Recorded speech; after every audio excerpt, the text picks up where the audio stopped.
Merci Eric déjà pour cette invitation. Donc le modèle économique des fonds immobiliers allemands, effectivement, il est en pleine transformation. Déjà, donc, après le Covid, on a dû remettre en cause un peu les fondamentaux. Donc on s'est concentré encore plus sur l'acquisition et le travail des actifs du portefeuille pour les rendre plus résilients. Pour se concentrer sur une stratégie de qualité, pour bien sélectionner nos locataires, pour investir dans les bonnes localisations, dans les marchés qui sont en croissance et des marchés où il n'y a pas de suroffre. Donc ça, c'est une stratégie qui a bien marché pendant 50 ans.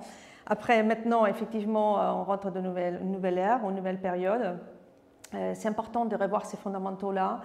Il faut se concentrer sur l'essentiel. C'est très important de bien connaître ses actifs, de continuer à investir dans ces actifs, d'essayer d'anticiper aussi la réglementation, les besoins des utilisateurs, toute la partie servicielle et la flexibilité que demandent nos utilisateurs pour donc produire et créer et développer des produits qui correspondent aux nouvelles attentes des futurs locataires, aux futurs utilisateurs de nos immeubles.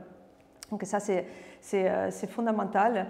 Et après, c'est très important de se concentrer sur les classes d'actifs qui, bien sûr, sont maintenant en croissance. Donc, il y a beaucoup de demandes de résidentiel, logistique, hôtellerie. Et c'est là, donc, nous, on est en train de se déployer et en train d'investir donc, de façon assez conséquente dans ces portefeuilles diversifiés, très diversifiés, sur plusieurs classes d'actifs, plusieurs profils d'utilisateurs et bien sûr, sur le plan géographique, sur des villes et des métropoles qui sont en pleine croissance.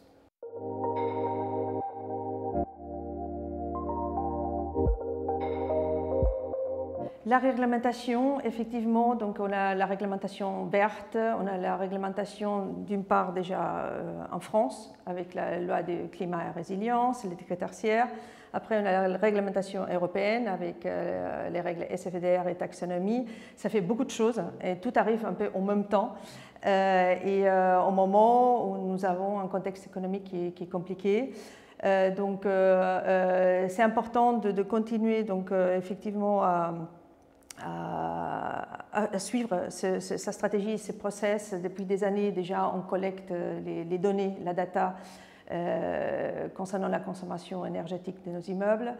On est en approche, un dialogue très proche avec les locataires pour les aider aussi dans le cadre des décrets tertiaires de réduire les courbes de consommation d'énergie. Donc pour nous, c'est fondamental d'essayer de collecter, de travailler cette data intelligente et à partir de là, de mettre en place des stratégies, des mesures qui soient pertinentes et vertueuses.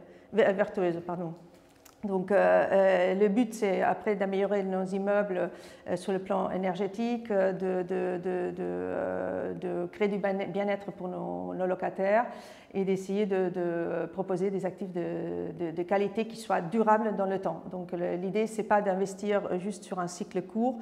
C'est important d'avoir des plans pluriannuels et des CAPEX importants pour investir sur un cycle durable et long terme.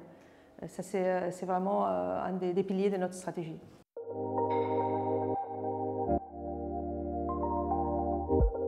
Oui, justement, ça m'a fait très plaisir parce que plusieurs membres de Fidji, justement, c'est des partenaires de Union Investment avec lesquels on travaille. Et on a déjà tout un nombre d'outils qu'on utilise pour la gestion technique de nos immeubles, la gestion financière de nos immeubles, la gestion opérationnelle. Et c'est des outils qui sont proposés, qui sont digitaux, qui nous aident justement à recenser, collecter les données, à les retravailler et après à les sortir sous format des reporting, d'indicateurs de performance. Donc je dirais que ça fonctionne déjà très très bien et justement en France, on a des sociétés qui sont très spécialisées et qui donnent beaucoup de satisfaction, si vous voulez, à niveau de ces outils. Après, le problème, c'est aussi avoir des définitions, si vous voulez, nos indicateurs de performance énergétique qui soit compatible avec d'autres marchés à l'international. En France, on a certaines définitions, certains objectifs qu'on doit attendre. Ce n'est pas les mêmes en Allemagne, ce n'est pas les mêmes en Angleterre. Donc du coup, notre difficulté, c'est à niveau de l'international, essayer de créer des définitions qui soient locales et propres à chaque marché. Et après, par contre, avoir une cohérence à niveau des stratégies. Et moi, ce que j'aimerais bien, c'est avoir après une plateforme où je puisse regrouper aussi tous ces outils. Parce que ça, le problème, c'est qu'on travaille avec plusieurs softwares, plusieurs éditeurs, plusieurs plateformes, et ça se démultiplie. Et ça, c'est problématique. Donc, à terme, l'idée, c'est vraiment d'avoir une source et, si vous voulez, une base de données commune qui puisse après donc, nous rendre les données et les indicateurs dont nous avons besoin pour établir nos plans opérationnels et stratégiques dans l'avenir.